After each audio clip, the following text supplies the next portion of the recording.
देवादिदेव महादेव शिव और जगजननी माँ जगदम्बा के चरणों में नमन करते हुए मैं जति सतमित्रानंद गिरी शिष्य परम पूज्य महामंडलेश्वर जति नरसिंहानंद गिरी जी महाराज, शिव शक्ति धाम डासना गाजियाबाद। क्योंकि मेरा जन्म स्थान जम्मू कश्मीर है तो आज का हमारा विषय है, देश भर की बात करते हैं। आज का मेरा विषय 2014 के बाद जिस सरकार को हमने हिंदूवादी होने पर ही वोट दिया था, सभी हिंदू ने एकजुट होकर भाजपा को सत्ता दी थी। आज हम उनकी उपलब्धियां गिनेंगे। हम कोई भैया हम ये बात सबको ये बताना चाहते हैं कि हम कोई बीजेपी के विरोधी नहीं हैं।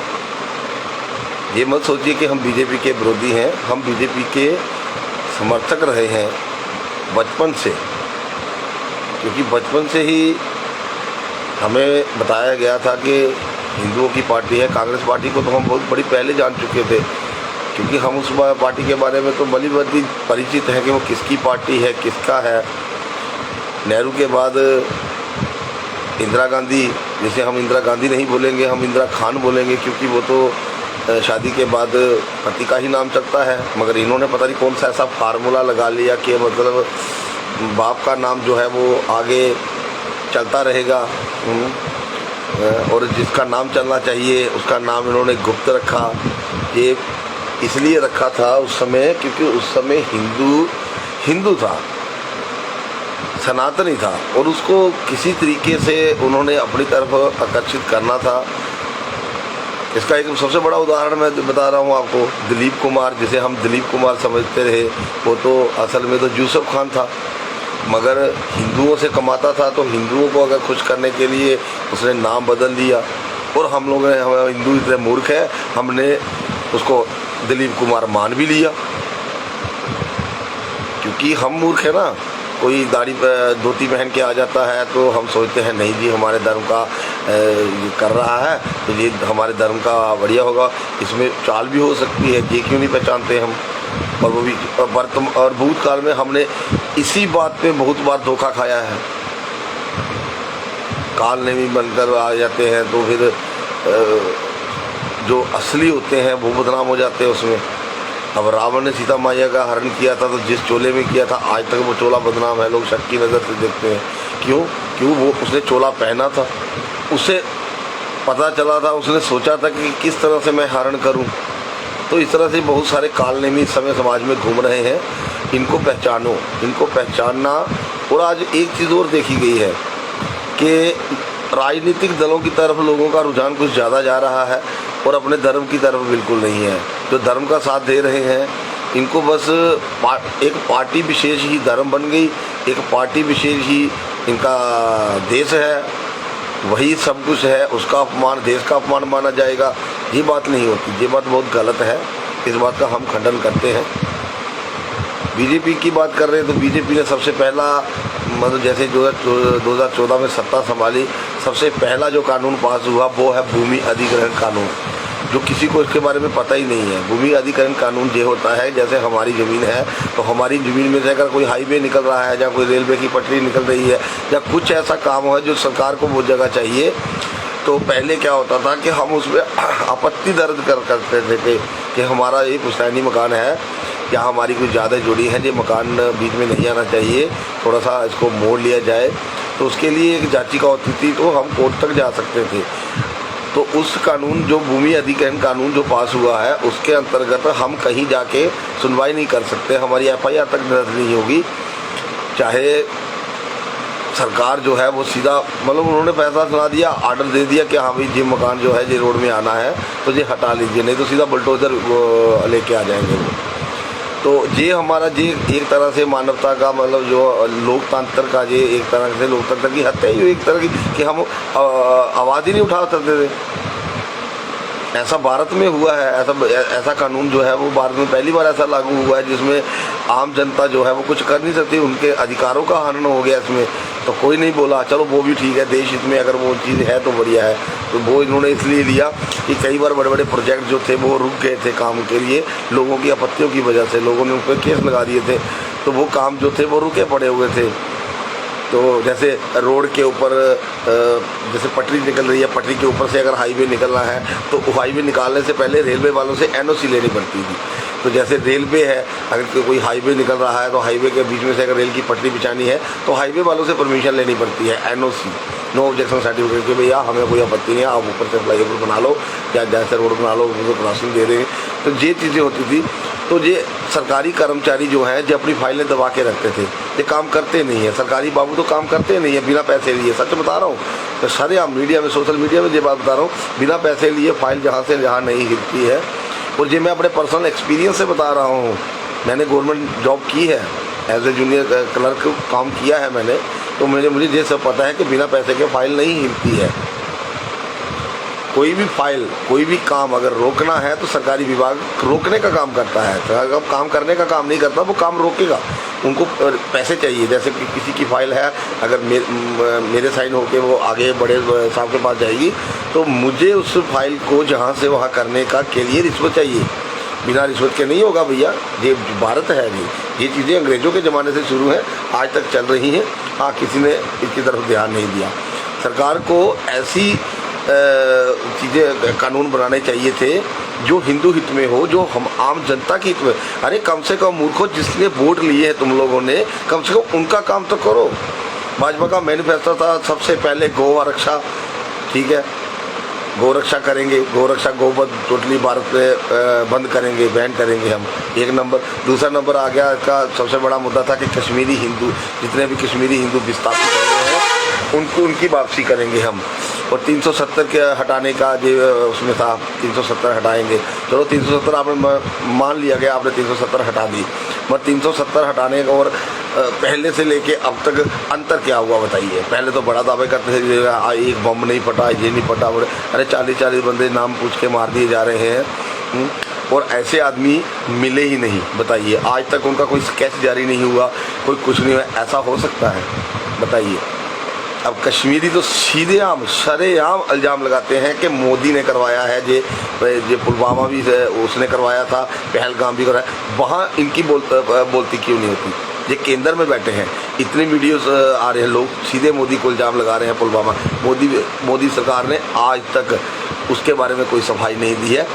क्यों? मुंह बंद करना चाहिए था। अगर कोई इल्ज़ाम लगा रहा है आप पे तो उसका मुंह बंद करना बहुत ज़रूरी होता है। और अगर आप उसमें चुप्पी साध लेते हैं तो समझ लेते हैं, तो ये बात होती है कि दोषी आप हैं। अगर आप अपनी चुप रहते हैं, ठीक है ना, क्योंकि चुप रहने वाले प्रधानमंत्री हमने बहुत जेल लिए पहले। आप भी तो उदाहरण देते थे ना पहले।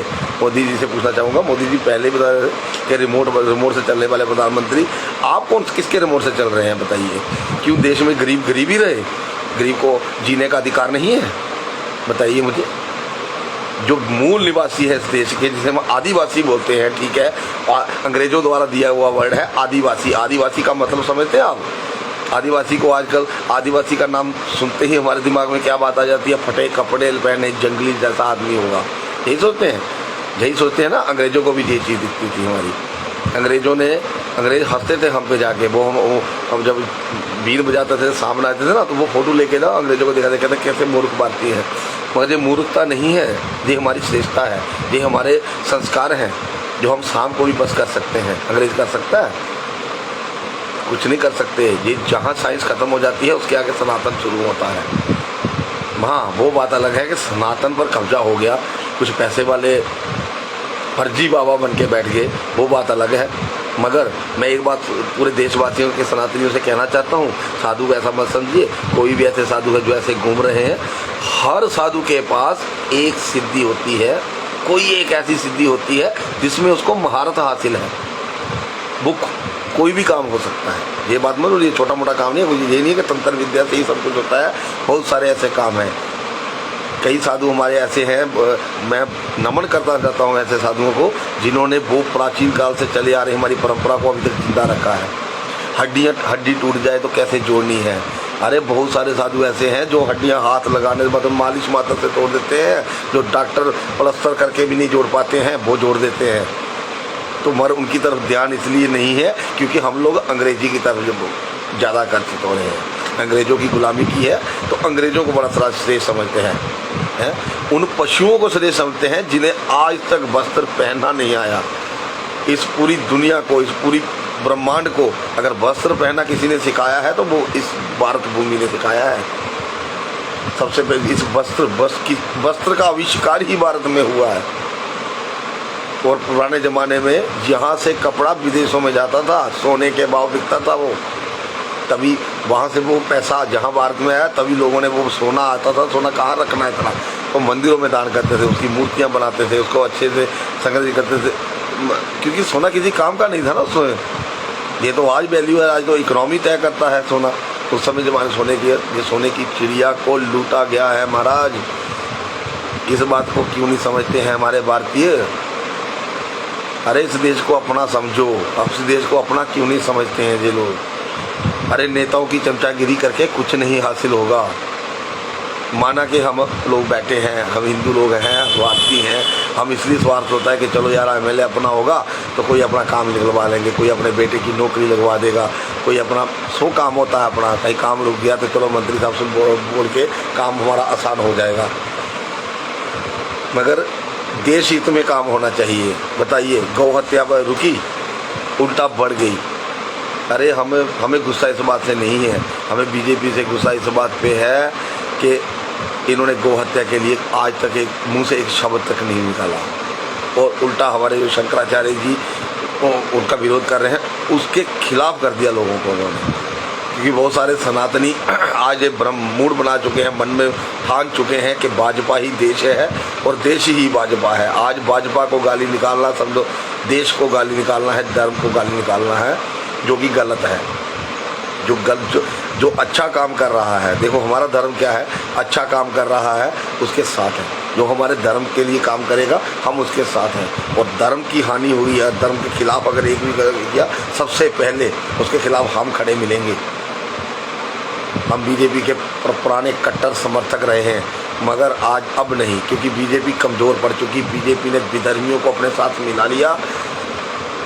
विधर्मियों को क्या, सब विधर्मी जो हैं वो अगर दूसरी पार्टियां छोड़ के बीजेपी में आ जाएंगे तो क्या वो अच्छे हो जाएंगे? चोर चोरी से जाए मगर हेरा फेरी से न जाए। इन सबको मिला लिया। आज कितने विधर्मी बीजेपी में हैं बताइए? वो पार्टी के अंदर रह के, हमारे घर में रहकर जहाँ की गुप्त जानकारियाँ जो हैं वो बाहर साझा कर रहे हैं। तो क्या फ़ायदा ऐसे बंदों को साथ में रखने का? बीजेपी को दिखता नहीं ये चीज़। बीजेपी पार्टी को ख़त्म करने के पीछे सबसे बड़ा हाथ है आरएसएस का। अरे आरएसएस समझते नहीं अपने आप को, पता नहीं क्या समझती है अपने आप को, हैं? किस लिए बनी थी आरएसएस, इस बात का पता है किसी को? मैं बताता हूँ आरएसएस क्यों बनाई थी। जब मुस्लिम लीग की स्थापना हो गई, मुसलमानों ने अपने अलग एक दल बनाना शुरू कर दिया, तो सनातनियों के साथ उन्होंने विमुख होना शुरू कर दिया, उनके साथ बैठना शुरू बंद कर दिया। तो इन्होंने लगा कि भैया ये तो कट्टर हो गया अपनी तरह। तो फिर आरएसएस की स्थापना हुई कि हम भी अपनी अपना एक संगठन बनाएंगे जिसमें सिर्फ सनातनी होंगे। मुस्लिम लीग में एक भी हिंदू नहीं था, हिंदू नहीं रखा उन्होंने। तो फिर आरएसएस में विधर्मी क्यों? हमें पूछने का अधिकार भी नहीं है। आरएसएस इतना बड़ा दल हो गया, आईटी सेल बनाया, ये किया वो किया, निगरानी रखते हैं लोगों पे। क्यों रखते हैं भाई? अपना काम करो ना। अपना काम ढंग से करते तो किसी की निगरानी रखने की जरूरत नहीं पड़ती, ना हमें कुछ बोलने की जरूरत पड़ती। तो हम बात कर रहे थे कानूनों की। बीजेपी सरकार ने एक भी ऐसा कानून नहीं लाया है आज तक जो हिंदू हित में हो, जिसमें हिंदुओं का कोई हित हो। ये बड़े बड़े प्रोजेक्ट्स, ये बड़े बड़े हाईवेज किस लिए बना रहे हैं? ये उनके लिए बना रहे हैं। हिंदू, तुम्हें क्या फ़ायदा है इसका? तुम्हारे तो बच्चे ही नहीं हैं, तुम्हारी अगली पीढ़ी क्या इनका भोग करेगी? ये सब उनके लिए बन रहा है। उनकी जनसंख्या नियंत्रण कानून लाना था, क्यों नहीं लाया? सीए लागू करने वाले थे, क्यों नहीं लाया? नए नए कानून पे रोज बखेड़ा खड़ा कर लेते हो। अभी कल परसों एक नया बात कर दिया कि 30 दिन सजा हो जाएगी जिस मंत्री को, उसे मंत्री पद छोड़ना पड़ेगा। ठीक है भाई, नहीं होगा, एक भी मंत्री नहीं छोड़ेगा। अरे बिकने वालों की कमी है, जज को खरीद लेंगे, 30 दिन क्या हो गया? अरे जो रात को 2 बजे कोर्ट खोल सकते हैं, क्या वो 30 दिन से पहले जमानत नहीं करा लेंगे अपनी? क्या वो बाइज्जत बरी नहीं हो जाएंगे? और आज़ाद भारत में इतना बता दो किसको सजा हुई है आज तक? अरे चारा घोटाला का इतना बड़ा आरोपी 3.5 साल सजा, बताइए। बिना टिकट यात्रा करने का 5 साल सजा है। रेलवे में अगर बिना टिकट पकड़े गए तो उसके लिए जुर्माना है, जुर्माना नहीं है तो 5 साल की सजा रखी गई है, बताइए। और इतना बड़ा चारा घोटाला हो गया, 3.5 साल सजा। अरे इससे क्या होगा? इससे क्या हो रहा है देश में पता है आपको? ये तो बैठे हैं सत्ता में, इनको क्या पता है अंदर क्या हो रहा है? अंदर वो वाली बावड़ा जाग रही है लोगों के कि भैया उसको कुछ नहीं हुआ तो हमारा क्या बिगाड़ है, इसलिए धड़ल्ले से भ्रष्टाचार किया जा रहा है। और तुमने क्या उखाड़ लिया?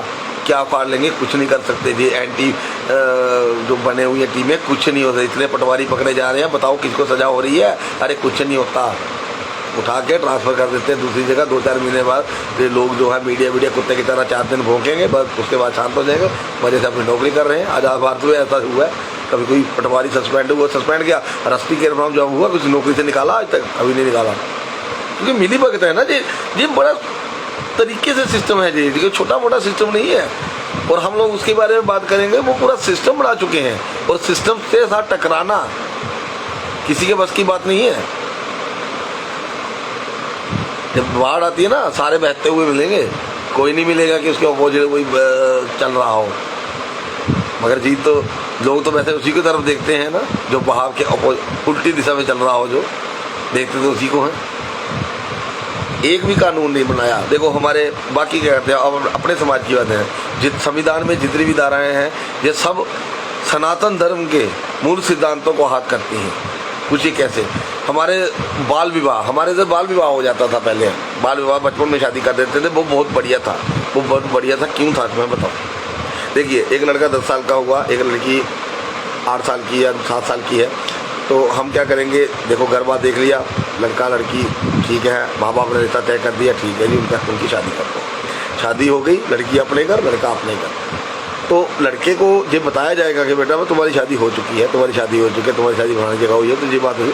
तो उस समय क्या होता था कि उनके दिल में कोई गलत भावना उत्पन्न नहीं होती थी किसी और के लिए, किसी और के लिए गलत भावना उत्पन्न ही नहीं होती थी, क्योंकि उसको पता रहता था कि मेरी शादी हो चुकी है। उसी तरह लड़की को पता रहता था कि हाँ भाई तुम्हारी शादी हो चुकी है, हमने अब तुम्हें विदा करना है, थोड़ी बड़ी हो जाए तो जो पढ़ना है 2-4 साल जो पढ़ लो, उसके बाद तुम्हें वही विदा कर देंगे।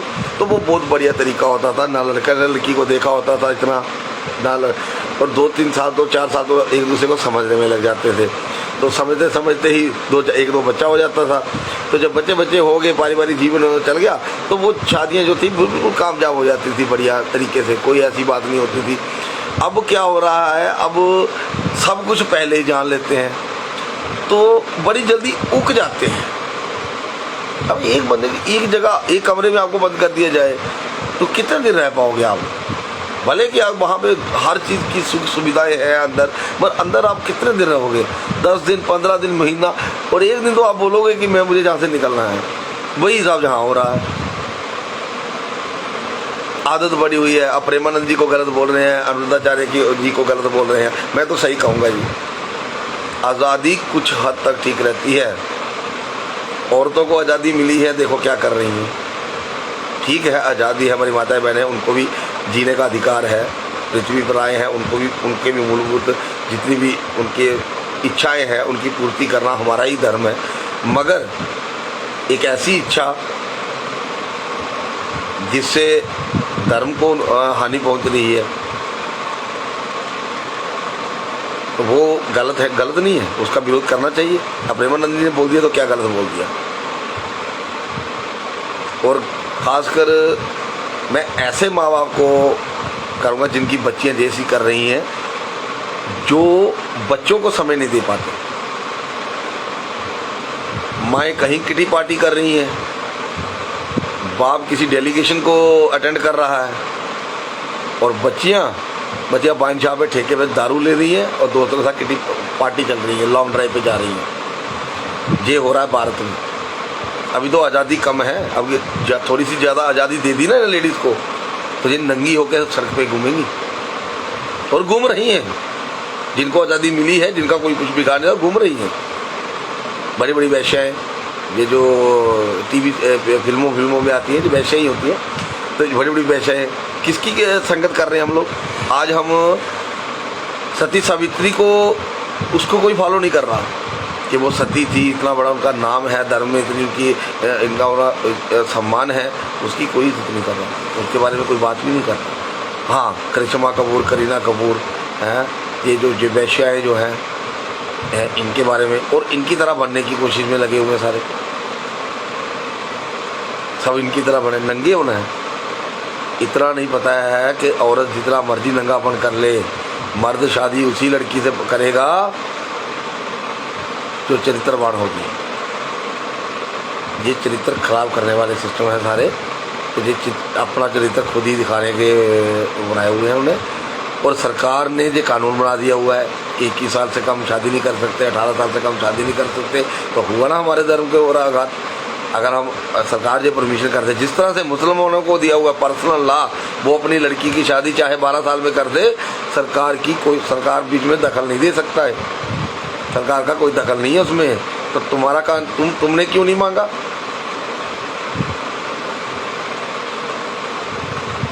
इस कानून प्रशासन ने कितने बागी बने आज तक, कितने बागी बना के मार दिए, कितने सनातनियों को बागी घोषित कर दिया इस लोकतंत्र में। और लोकतंत्र तो पहली बात तो होना नहीं चाहिए।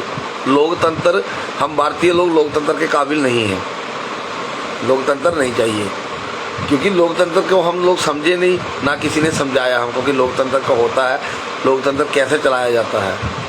खाली वोट डाल के सरकार चुन देना, यही लोकतंत्र है, यही तुम्हारा है। हाँ, कल को अगर तुम्हारी चुनी हुई सरकार अगर गलत काम करती है तो उसके बारे में विरोध करना भी तुम्हारा ही काम है, ये है लोकतंत्र। अगर लोकतंत्र है तो तुम लोग बोलते ही नहीं हो, तुम लोग रहते हो मंत्रियों की चाटुकर्ता के चक्कर में कि मंत्री के खिलाफ अगर करेंगे हम काम तो कल को यार हम फंस जाएंगे कहीं। तो होता भी है भाई, एक एमएलए पद, एमएलए छोड़ो, एक सरपंच के आगे नहीं बोल सकता कोई आज की डेट में।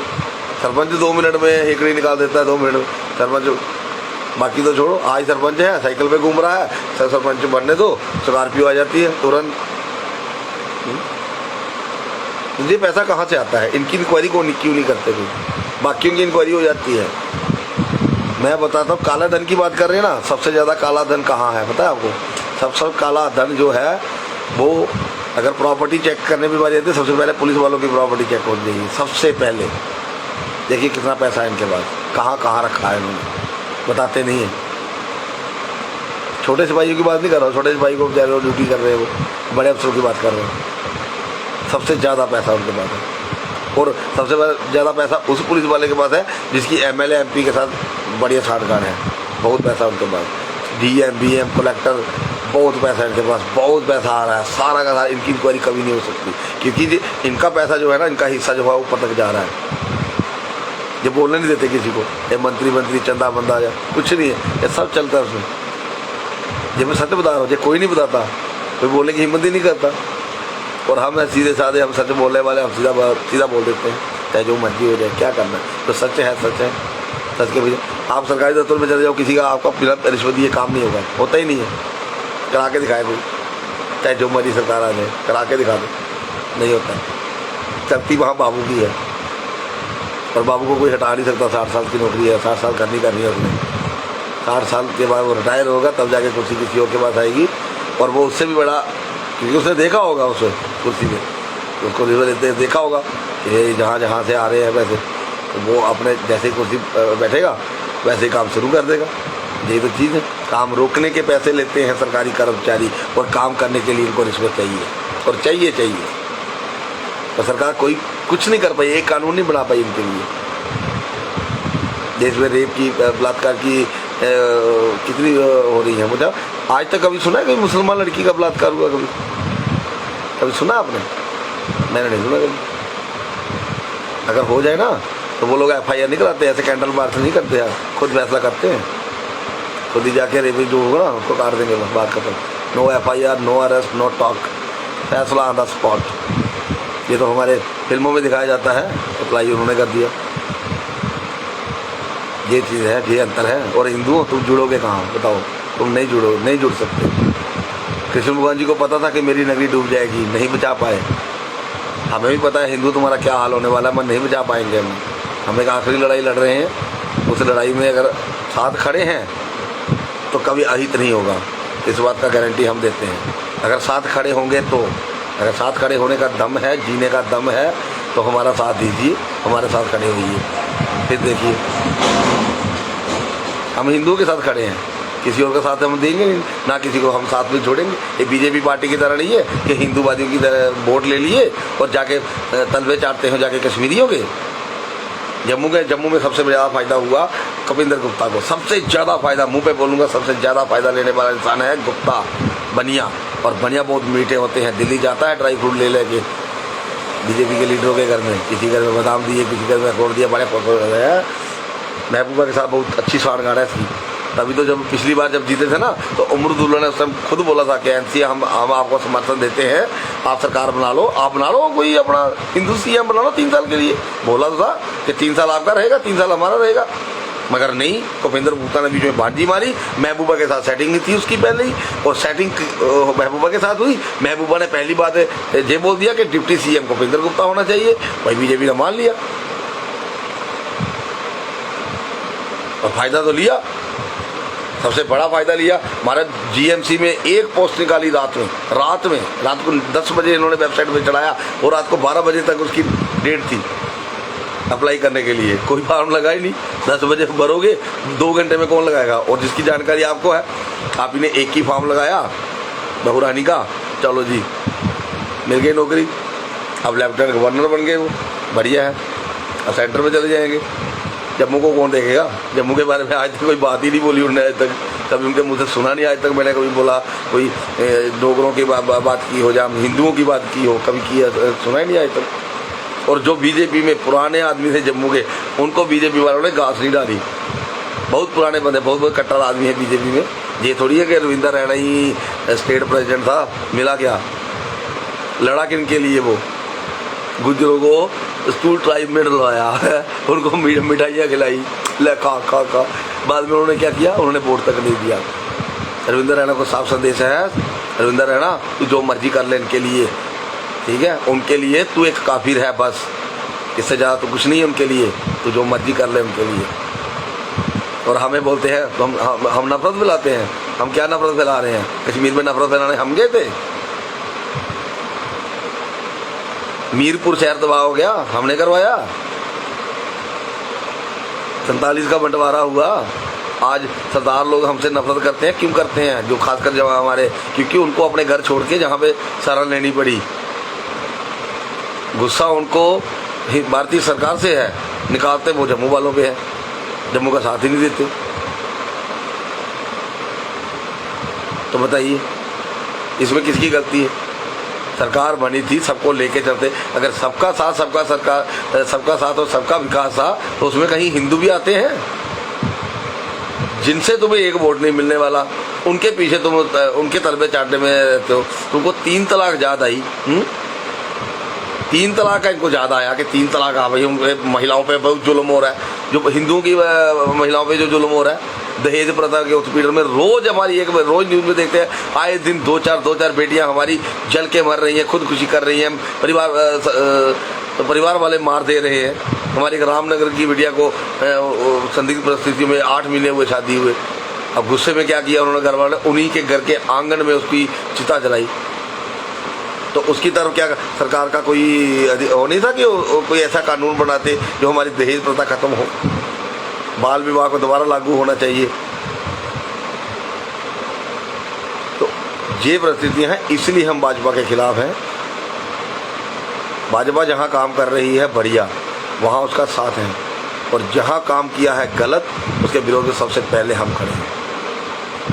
और अब तो हम हिंदू समाज पार्टी में, हिंदू समाज पार्टी जितनी सीटें जीतेगी, अगर बीजेपी सही काम करती हुई तो हम बीजेपी को समर्थन करेंगे। समर्थन भी तब करेंगे जब एक गौ रक्षा के बारे में कानून बनाएंगे। अगर गौ रक्षा के बारे में कानून बनाएंगे, गौ हत्या बैन करने में सहयोग देंगे, तो इनके करें, नहीं तो इनका इस बार पूरा अंतिम संस्कार जो है वो तय है। देश की जनता जान चुकी है, रोजगार की तरफ इन्होंने कोई ध्यान नहीं दिया, हमारे बच्चे बेरोजगार घूम रहे, नशे को रोकने में इन्होंने कोई योगदान नहीं दिया, उल्टा बढ़ावा दिया है, क्योंकि लाखों करोड़ों अरबों रुपए का बिजनेस है ये और हो रहा है। हिंदू के बच्चे मरे तो मरे, इनको कोई फिक्र नहीं है, इनको खाली वोटों से फिक्र है, क्योंकि इनको पता है कि हिंदुओं के वोट भी हैं तो वोट डालने जाते हैं हिंदू, और उनका 500 किलोमीटर अगर जाना पड़ेगा ना, वो किराया खर्च के जाएंगे, वोट डालने के लिए जरूर पहुँचेंगे, वो चाहे कहीं भी होंगे, वो एक एक जगह क्या, वो 4-4 जगह वोट डालते हैं। हिंदू अपना एक जगह वोट है वो भी नहीं डालते। और बीजेपी को साफ तौर पे मेरी ये हिदायत है कि गौ रक्षा के बारे में कानून बनाइए, अगर नहीं बनाए तो अगली बार आपका अंतिम संस्कार तय है, इसको कोई रोक नहीं सकता। और ये हिंदुओं को डराना छोड़ दो कि बीजेपी नहीं रहेगी तो हिंदू हो जाएंगे, 70 साल से हिंदू जी रहा है, कोई ऐसी बात नहीं है। उनको भी सरकार चलानी है, दूसरी जो भी आएगा आपकी जगह उसको भी सरकार चलानी है। जो अगर आप सबका साथ सबका विकास कर सकते हो तो वो भी करते हैं, इसमें आपकी कोई वो नहीं है कि आपने क्या किया है, आपने नहीं क्या किया, कोई ऐसा काम नहीं किया। ये थोड़ी है आपने तो मुगलों वाला काम किया, चीज़ें पहले बनी हुई हैं, खाली इसमें तख्ती लगा दो बस, ये होगी किसी की, बीजेपी की होगी। गली पहले बनी है, नई शिला बनवाओ, उसमें प्लेट लगवाओ, वहाँ पे एक फ़ोटो खिंचवा दो 2-4, बस ये बीजेपी ने करवाया काम करवा रहे हैं। तो पैसा तो है ही ना, पैसा तो आ रहा है, जनता से ही आ रहा है। नहीं अगर रोड बना रहे हो तो क्या टोल प्लाजा नहीं ले रहे हो, एहसान थोड़ी कर रहे हो। और अवैध टोल प्लाजे बना के रखे हो, 60 किलोमीटर के अंदर एक टोल प्लाजा होना चाहिए, 60 किलोमीटर के बाद, जहाँ 60 किलो जम्मू में 60 किलोमीटर में 3 बन गए, तो है बोलने वाला कोई पूछने वाला। ये तो बढ़िया तरीका है कि जितना रेवेन्यू जनरेट करना है, जितना मतलब निचोड़ना है, जम्मू वालों को निचोड़ लो, कश्मीरियों को बांटो। यही कांग्रेस ने किया, यही तुम लोग कर रहे हो। अंतर क्या रहा? अंतर तो कोई हमें दिखा नहीं, बस यही है, चोरों चक्कों को इकट्ठा करो, अपने साथ मिला लो। चोरों चक्कों को साथ में रखोगे तो बुद्धि तुम्हारी होनी है। हो गया ना तय। बीजेपी जिसको दूध के उबाल की तरह आई और कहाँ गई पता भी नहीं है। ये तो लोग जम्मू के लोगों को तो मजबूरी में वोट दे रहे थे तुम्हें, अब नहीं देंगे। अब हिंदू समाज पार्टी आ चुकी है जो सिर्फ हिंदुओं का साथ और हिंदुओं का विकास करेगी, बाकी वालों का हमने ठेका नहीं लिया हुआ। तुम लोगों ने लिया होगा ठेका, तुम्हारे होंगे मामे रिश्तेदारियाँ सारी में, ठीक है, बेअबधर्मियों में, हमारे नहीं लगते कुछ भी, ना हम जानते कुछ इनको। तो बीजेपी को साफ तौर पर आखिर में यही बोलना चाहूँगा कि बीजेपी वालों तुम्हारे साथ थे, तुम्हारे साथ होकर हमें कंधे से कंधा मिलाया है, मिला के चले हम, ठीक है। तुम्हारे लिए जेलें काटी हैं हमने, जेलें, ठीक है, जेलें काटी हैं, और आज तुम तलबे उनके चाटोगे, छोड़ेंगे नहीं, माफ़ नहीं करेंगे। हर हर महादेव।